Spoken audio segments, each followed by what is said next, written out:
உங்களை எல்லாம் பார்ப்பதற்காகத்தான் 2000 கிலோமீட்டர் கடந்து நான் இங்கே வந்திருக்கிறேன். आप सबको देखने के लिए मैं 2000 किलोमीटर पार करके आया हूं.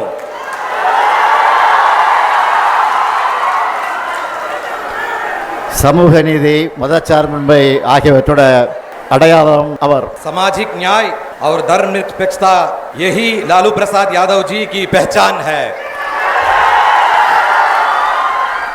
பீகார் என்றாலே மரியாதைக்குரிய லாலு பிரசாத் யாதவ் அவர்கள் தான் எல்லோருக்கும் நினைவுக்கு வருவார். बिहार के नाम आते ही हमें माननीय लालू प्रसाद यादव जी याद आते हैं. தலைவர் கலைஞர் அவர்களும் லாலு அவர்களும் மிக நெருக்கமான நண்பர்களாக இருந்தார்கள். हमारे नेता कलंजर करुणानिधि जी और लालू जी बहुत घनिष्ठ मित्र रहे. எத்தனையோ வழக்குகள் மிரட்டல்கள் வந்தாலும் பாஜகவுக்கு பயப்படாம அரசியல் செஞ்ச காரணத்தினால இந்தியாவோட மிகப்பெரிய அரசியல் தலைவர்கள் ஒருத்தரா உயர்ந்து நிற்கிறார் லாலு பிரசாத் அவர்கள். कितने ही मुकदमे और धमकियां आई, लेकिन भाजपा से डरे बिना राजनीति करने के कारण लालू प्रसाद जी भारत के सबसे बड़े राजनीतिक नेताओं में एक बनकर खड़े हैं. அவருடைய வழித்தடத்துல அப்பாவுக்கு தப்பாத பிறந்த பிள்ளையா உழைச்சிக்கிட்டு இருக்கிறார் தேஜஸ்வி அவர்கள். और उनके पक्षिणों पर उनके योगी पुत्र श्री तेजस्वी जी ने संघर्ष कर रहे हैं. கடந்த ஒரு மாத காலமா இந்தியாவே பீகாரை தான் பார்த்துக்கிட்டு இருக்கு. पिछले एक महीने से पूरा भारत केवल बिहार को देख रहा है. இதுதான் பீகார் மக்களுடைய பலம், ராகுல் காந்தியினுடைய பலம், தேஜஸ்வியினுடைய பலம். यही बिहार की ताकत है, यही राहुल गांधी जी की ताकत है, यही तेजस्वी जी की ताकत है. இந்தியாவோட ஜனநாயகத்திற்கு ஆபத்து வரும்போதெல்லாம் அதுக்கான போர்க்குரலை பீகார் எழுப்பி இருக்கு. இதுதான் வரலாறு. जब भी भारत के लोकतंत्र पर खतरा आया, उसका बिगुल बिहार ने ही फूंदा. यही इतिहास है. லோக்நாயக் ஜெயபிரகாஷ் நாராயணன் அவர்கள் ஜனநாயகத்தின் குரலை, சோசியலிசத்தின் குரலை எதிரொலித்தார். அதுக்காகத்தான் மக்கள் சக்தியை அவர் திரட்டினார். लोकनायक जयप्रकाश नारायण ने लोकतंत्र की आवाज, समाजवाद की आवाज गुंजाई और जनता की शक्ति को संगठित किया. அந்த பணியை தான் அருமை சகோதரர் ராகுல் காந்தி அவர்களும் தம்பி தேஜஸ்வி அவர்களும் இங்க செஞ்சுக்கிட்டு இருக்காங்க. वही कार्य मेरे प्रिय भाई राहुल गांधी जी और छोटे भाई तेजस्वी जी यहाँ कर रहे हैं. இவங்க போராடலாம் மக்கள் கடல் மாதிரி திரண்டு வராங்க. जहाँ भी वो जाते हैं वहाँ जनता सागर की तरह उमड़ आती है. அதுலயும் தேஜஸ்வி அவர்கள் கார் ஓட்ட அதுல ராகுல் காந்தி பயணம் செஞ்ச காட்சியை பார்த்தேன். ஏன் மோட்டார் சைக்கிள் பயணத்தை நான் பார்த்தேன். मैंने वो दृश्य देखा जब तेजस्वी जी गाड़ी चला रहे थे और राहुल गांधी जी उसमें यात्रा कर रहे थे. और क्यों मैं बाइक यात्रा भी मैं नहीं देखी. உங்களுடைய நட்பு அரசியல் மட்டும் கிடையாது, ரெண்டு உடன்பிறப்புகளோட நட்பு. आपकी मित्रता केवल राजनीतिक मित्रता नहीं है, ये दो भाइयों की दोस्ती है. ஜனநாயகத்தை காக்க மக்கள் நலனுக்காக நீங்க ஒன்னு சேர்ந்திருக்கீங்க. जनता की कल्याण और लोकतंत्र की रक्षा के लिए आप एकजुट हुए हैं. பீகார் எலெக்ஷன்ல உங்களுக்கு வெற்றியை பெற்று தரப்போறது இந்த நட்பு தான். यही मित्रता आपको बिहार चुनाव में जीत दिलाने वाली है. பாஜகவோட துரோக அரசியல் தோற்க போகுது. தேர்தலுக்கு முன்னாடியே உங்களுடைய வெற்றி உறுதியாயிடுச்சு. भाजपा की विश्वासघाती राजनीति हारने वाली है. चुनाव से पहले ही आपकी जीत पक्की हो गई है. அதனாலதான் இந்த வெற்றியை தடுக்க பார்க்கறாங்க. इसीलिए वो इस जीत को रोकने चाहते हैं.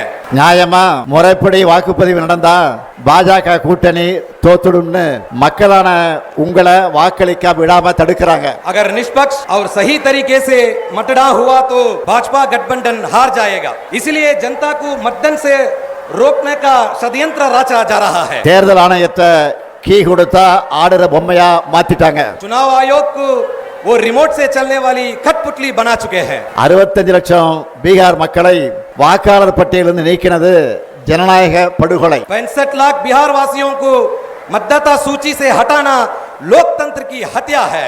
சொந்த மண்ணில பிறந்து வாழ்ந்த மக்களை வாக்காளர் பட்டியலிருந்து நீக்கிறதை விட பயங்கரவாதம் இருக்க முடியுமா? अपने ही जन्मभूमि में जहां लोग रहते हैं उन्हें मतदाता सूची से हटाना क्या ये आतंकवाद से भी खतरनाक नहीं है? எல்லா அடையாள அட்டைகளை வச்சிருந்தாலும் அவங்கள அட்ரஸ் இல்லாதவங்க போல ஆக்குறது அழித்தொழிப்பு தானே. सभी पहचान पत्र होने के बावजूद उन्हें पता नहीं है ऐसा दिखाना, क्या ये विनाश नहीं है? சகோதரர்கள் ராகுலும் தேஜஸ்வியும் பெறப்போற வெற்றியை தடுக்க முடியாத பாஜக கொல்லைப்புற வழியா இந்த வேலையை பார்க்குது. मेरे भाइयों, राहुल जी और तेजस्वी जी की जीत को रोक ना पाने वाली भाजपा अब गुप्त रास्तों से ये काम कर रही है. இதுக்கு எதிரா என்னோட சகோதரர்கள் முன்னெடுத்துள்ள இந்த போராட்டத்தை வாழ்த்துறதுக்காகத்தான் நான் இங்க வந்திருக்கிறேன். इसी अन्याय के खिलाफ मेरे भाइयों ने जो आंदोलन छेड़ा है उसे समर्थन देने के लिए मैं तमिलनाडु से आया हूं. அதுலயும் குறிப்பா ராகுல் காந்தி அவர்கள் தேர்தல் ஆணையத்தோட வாக்கு திருட்டு மோசடிகளையும் அம்பலப்படுத்திட்டு இருக்கார். இதுக்கு தேர்தல் ஆணையத்தால முறையான ஒரு பதிலை கூட சொல்ல முடியல. विशेषकर राहुल गांधी जी ने चुनाव आयोग की धांधलियों और वोट चोरी को उजागर किया है. इसका जवाब तक चुनाव आयोग नहीं दे पाया. ஆனா ராகுல் காந்தி அவர்கள் உறுதிமொழி பத்திரம் தாக்கல் செய்யணும், மன்னிப்பு கேட்கணும்னு தலைமை தேர்தல் ஆணையர் ஞானேஷ்குமார் சொல்லுகிறார். लेकिन मुख्य चुनाव आयुक्त ज्ञानेश कुमार कहते हैं कि राहुल गांधी जी को शपथ पत्र दाखिल करना चाहिए, माफी मांगनी चाहिए. இந்த மிரட்டலுக்கெல்லாம் ராகுல் காந்தி பயப்படுவாரா? क्या राहुल गांधी ऐसा डरने वाले हैं? ராகுல் காந்தியோட வார்த்தைகள்லையும் கண்கள்லையும் எப்பவும் பயம் இருக்காது. राहुल गांधी जी की आंखों में और शब्दों में कभी डर नहीं होता. ராகுல் காந்தி அவர்களை பொறுத்த வரைக்கும் சும்மா அரசியலுக்காக மேடைகளுக்காக பேசுறவர் கிடையாது. தான் பேசுற ஒவ்வொரு வார்த்தையும் மிகுந்த கவனத்தோடு பேசுறவர் அவர். वो केवल राजनीति या मंच के लिए नहीं बोलते, जो भी कहते हैं बहुत सोच समझकर कहते हैं. இப்போ ஏன் பாஜக அவர் மேல பாயறாங்கன்னா, आज भाजपा उन पर इसलिए टूट पड़ी है. பாஜக தேர்தலை எப்படி கேலி கூத்தாக்கிடுச்சுன்னு ராகுல் காந்தி வெளிச்சம் போட்டு காட்டிட்டார். அந்த ஆத்திரத்துல பாஜக அவர் மேல பாயறாங்க. क्योंकि उन्होंने दिखा दिया भाजपा ने चुनाव को कैसे मजाक बना दिया है, इसलिए उन पर भाजपा टूट पड़ी है. மக்களோட வாக்குரிமையை பறிக்கிற பாஜகவோட அதிகாரத்தை மக்கள் நிச்சயமாக பறிப்பாங்க. அதைத்தான் பீகார்ல இப்ப கூடி இருக்கக்கூடிய இந்த கூட்டம் எடுத்து காட்டுகிறது. लोगों के मताधिकार को छीनने वाली भाजपा की सत्ता को जनता जरूर छीन लेगी, यही संदेश ये भीड़ दे रही है. 2024 நாடாளுமன்ற தேர்தலில் இந்தியா கூட்டணிக்கான அடித்தளத்தை இங்க இருக்கக்கூடிய பாட்னாவில் தான் விதைச்சோம். எங்களுக்கு சமமான அரசியல் எதிரிகள் இல்ல, எதிர்கட்சிகள் ஒன்னு சேர மாட்டாங்கன்னு நினைச்ச பாஜகவோட கர்வத்தை தகர்த்த இடம்தான் இந்த பீகார். 2024 लोकसभा चुनाव के लिए इंडिया गठबंधन की नींव हमने यहां पाटना में डाली. भाजपा को लगा था विपक्षी पार्टियां कभी एकजुट नहीं होंगी, उस घमंड को बिहार ने तोड़ा. 400 இடம்னு கனவு கண்டவங்கள 240ல அடக்கினது இந்தியா கூட்டணி. 400 सीटों का सपना देखने वालों को 240 में समेट दिया इंडिया गठबंधन ने.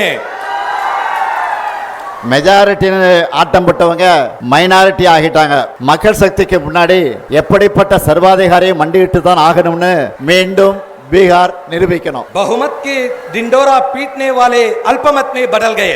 जनता की ताकत के आगे हर तानाशाह को झुकना ही पड़ता है. ये फिर एक बार बिहार साबित करना है. அருமை சகோதரர் ராகுல் காந்தி அவர்களே, நீங்கள் இன்னைக்கு இந்தியாவுக்கான வழக்கறிஞரா இருக்கீங்க. मेरे प्रिय भाई राहुल गांधी जी आज अब भारत के वकील हैं. உங்களால இந்திய மக்களுக்கு நீதி கிடைக்கும், இந்தியாவில் ஜனநாயகம் தழைக்கும். आपके कारण भारत के लोगों को न्याय मिलेगा, भारत में लोकतंत्र फूले फलेगा. மக்கள் சக்திக்கு இணையானது எதுவும் இல்லைன்னு சகோதரர் தேஜஸ்வி காட்டிக்கிட்டு இருக்கார். मेरे भाई तेजस्वी ने दिखा दिया है कि जनता की ताकत से बड़ा कुछ नहीं है. நீங்க ரெண்டு பேரும் பீகார்ல பெறப்போற வெற்றி தான் இந்தியா கூட்டணியோட அடுத்தடுத்த வெற்றிகளுக்கு அடித்தளமாக அமைய போகிறது. आप दोनों को बिहार में मिलने वाली जीत इंडिया गठबंधन की आगे की जीतों की नींव रखेगी. பீகார் சட்டமன்ற தேர்தலில் நீங்க வெற்றி பெற்ற பிறகு நடைபெறக்கூடிய வெற்றி விழா கூட்டத்தில் நிச்சயமா உறுதியா நானும் பங்கேற்பேன். நன்றி, வணக்கம். बिहार विधानसभा चुनाव में आप जीतने के बाद होने वाली सभा में भी मैं भाग लूंगा। धन्यवाद, नमस्कार।